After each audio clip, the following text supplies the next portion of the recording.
in section 3 of our trig unit here, it's titled Law of Sines, but before we get into that, section 3A is we're going to find areas of triangles, and there's a formula to find area of a triangle if you know side, angle, side.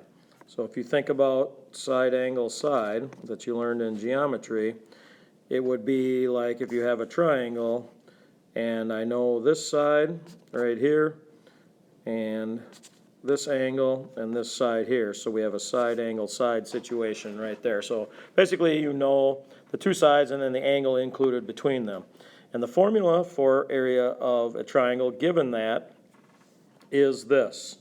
We have area is equal to 1/2 times the length of one of the sides times the length of the other side times the sine of the angle. Okay? Now you can technically do it with 3 different letters in a triangle. So if we have it here, and I'll get more specific to number 1 that we're going to do together here. Okay, so this is my side, this is my other side. Notice I know angle A in between them. So the area would be 1/2 times, this would be little side B, because it's across from angle B. So it'd be 1/2 times B. This would be little side C over here where the 5 kilometers is. So 1/2 times B times C times the sine of the angle. The angle in between is angle A. So that would be the specific one for this.